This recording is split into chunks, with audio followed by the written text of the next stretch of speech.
এই সিংহটোৱে মোক বেয়া বুদ্ধি দিয়া নাই। সিংহটোৱে মোক ভাল কথাই কৈছে। মই যদি ভালুকক ডালৰ পৰা পেলাই দিওঁ, ভালুকৰ এই মস্ত দেহাটো সিংহই খাব। ভালুকৰ সেই দেহাটো সিংহই খোৱাৰ পাছত ভালুকৰ পেটত তাৰ জাগা নাথাকিব। মই বাচি যাব পাৰিমে, মই বাচি যাব পাৰিম। যি হয় হওক বুলি মনত ভাব।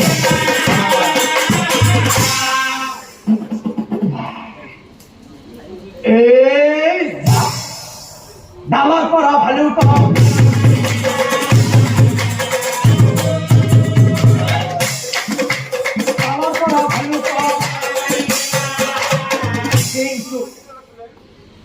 তলত নপৰিলা ভালুক ৰজাই দেখিলা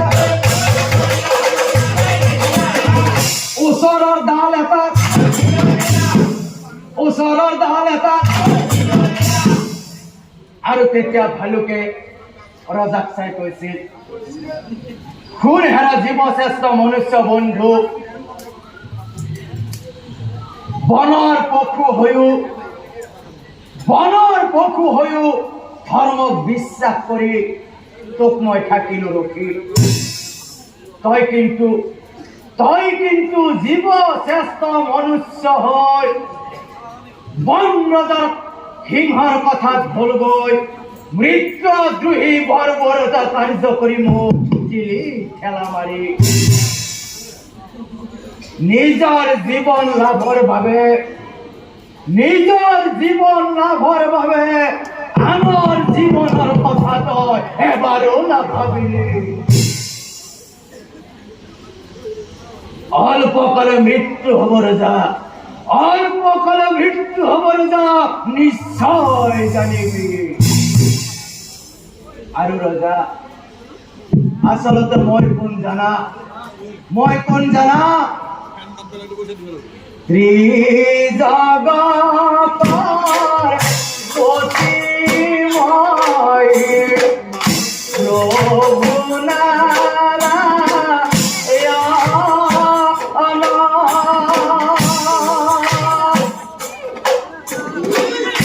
ভালুক ৰূপে আহি তোমাক কৰিলো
এই সিংহটো কোন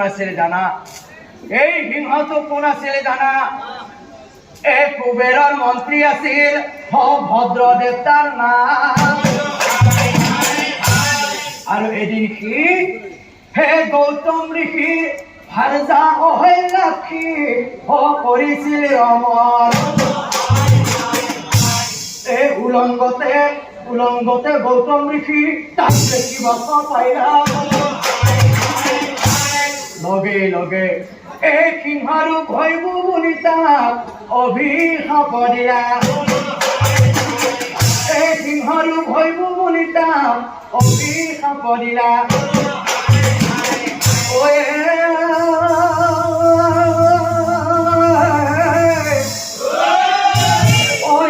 বুলি নাৰায়ণে নিজৰ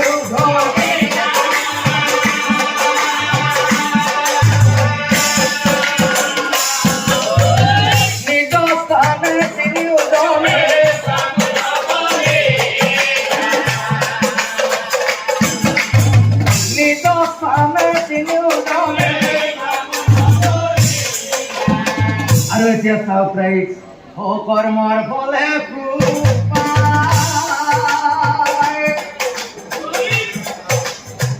কর্মর ফলে পায়, কর্মর ফলে রণনে যাই।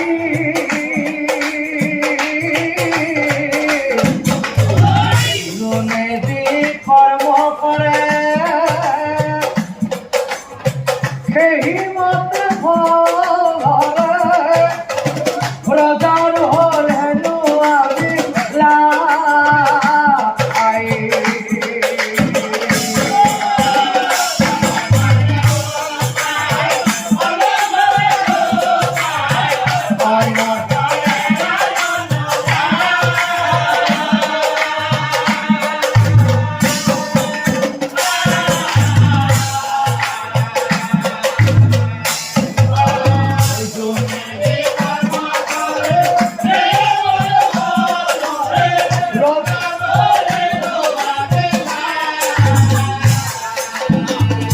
কৃষ্ণ সালনা করি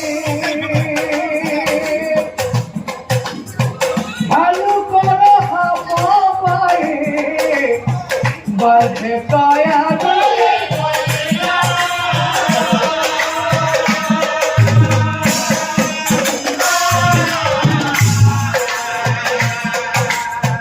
ধর্মগুপ্ত মহারাই অতি রূপ করি আই মৃত্যু আহি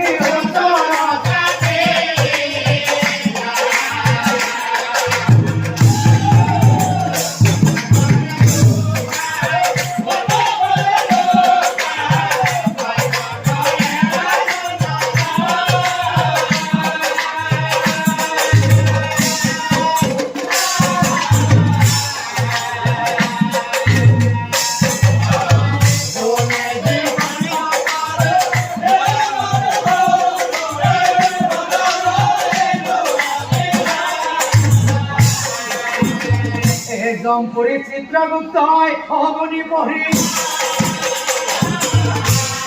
দুর্বান সাহেব পথে দুর্বান সাহেব পথে ও জুয়াদু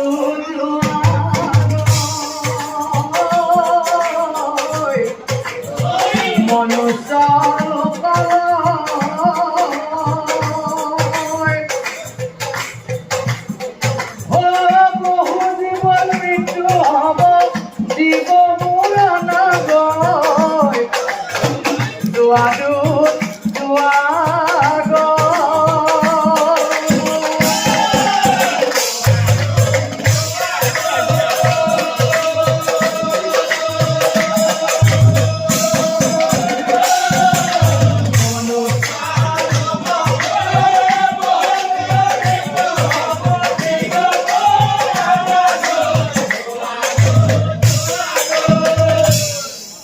দুর্গত একার বারু কে দিয়া হই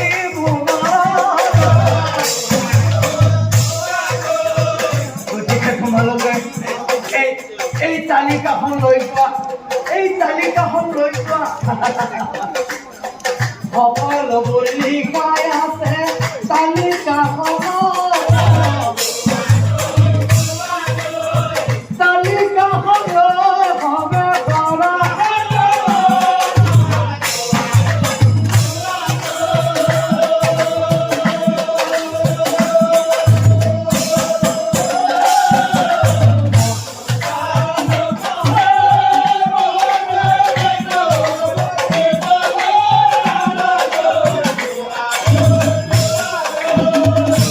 তালিকাখন লৈ নুঠে হয় নেকা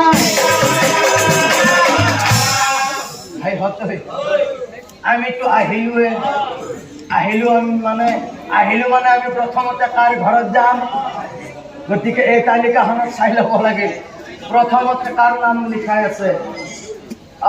প্ৰথমতে মানে 1 নম্বৰতে এই লিখাই আছে ধৰ্মগুপ্ত হে ধৰ্মগুপ্ত ৰদাকে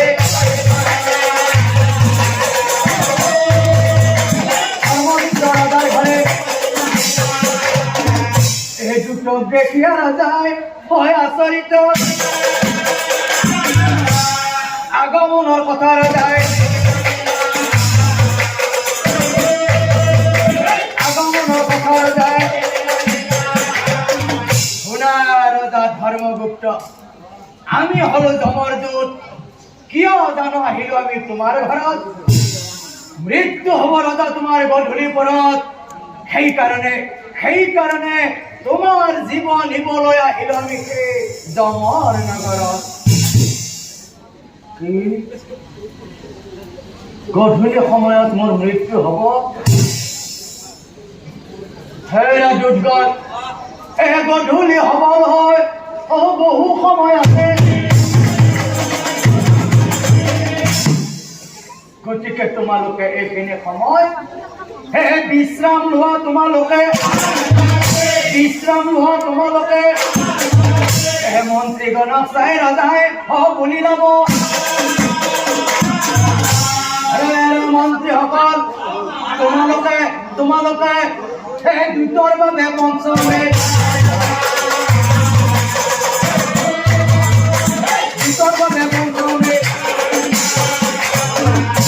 কথা শুনি মন্ত্ৰীগণ অৰৈ নাথাকিলা পঞ্চামৃত ৰান্ধি আনি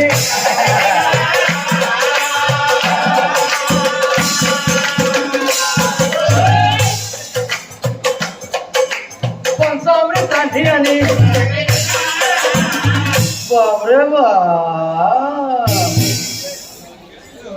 এই দুটাই বোলে এনেই খাদ্য আগে খোৱা যি হয় হ'ব দে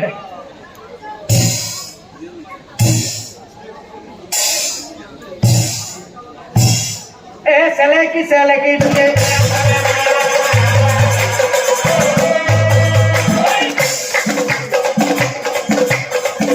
চেলেকি দিতে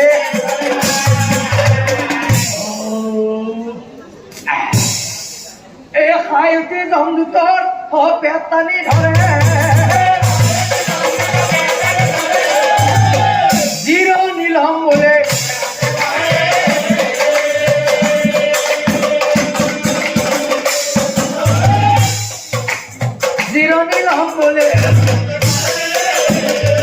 মৰা মানুহৰ তালিকাখন কাষতে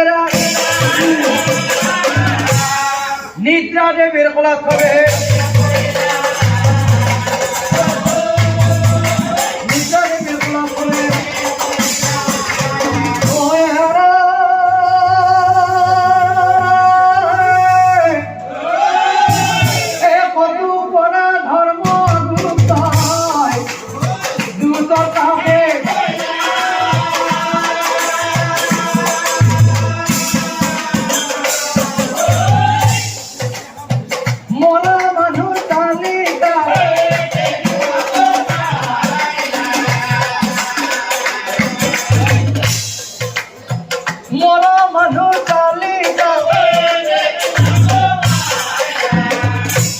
তালিকাখন চাই ৰজাই আচৰিত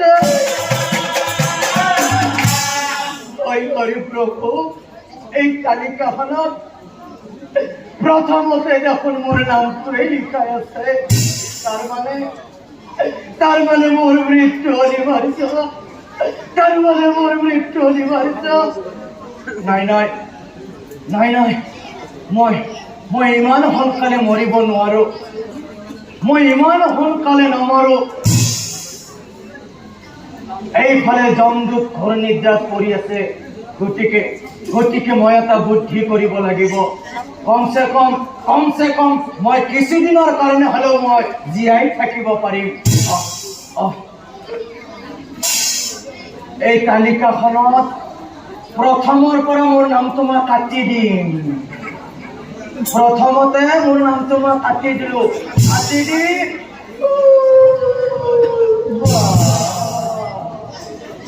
ইমান মানুহ শেষৰ ফালে মোৰ নামটো মই লিখি থৈ দিম কমচে কম মই কিছুদিনৰ কাৰণে হ'লেও জীয়াই থাকিব পাৰিম শেষৰ ফালে ৰজাৰ নাম শেষৰ ফালে ৰজাৰ নাম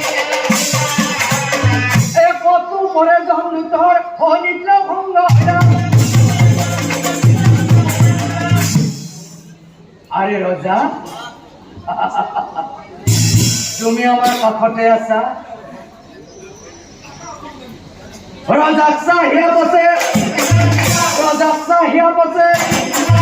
শুনা রাজা তোমার অতিথি খামাত আমি অতিকৈ সন্তুষ্ট হলো তোমার আপ্যায়নত আমি অতিকৈ সন্তুষ্ট হলো রাজা তুমি আজি আমাক বহুত কিবা কিবি দিলা কিন্তু রাজা তোমাক দিবলৈ আজি আমার হাতত একোৱে নাই ৰাজা একোৱে নাই একো নাই মানে তোমাক আমি এটা বস্তু দিব পাৰিম কেইদিনমানৰ কাৰণে হলেও তোমাক আমি জীবন দান দিব পাৰিম ৰজা কেইদিনমানৰ কাৰণে হলেও তোমাক আমি জীবন দান দিব পাৰিম কেনেকৈ জানা ৰজা এই তালিকাখনত প্ৰথমতে তোমাৰ নামে লিখা আছে হয়নে ৰজা প্ৰথমতে তোমাৰ নামে লিখা আছে গতিকে ৰজা আমি সকলোৱে মিলি আলোচনা কৰি এটা সিদ্ধান্তত উপনীত হৈছো এই তালিকাখনত আমি প্ৰথমৰ পৰা নাযায় আমি শেষৰ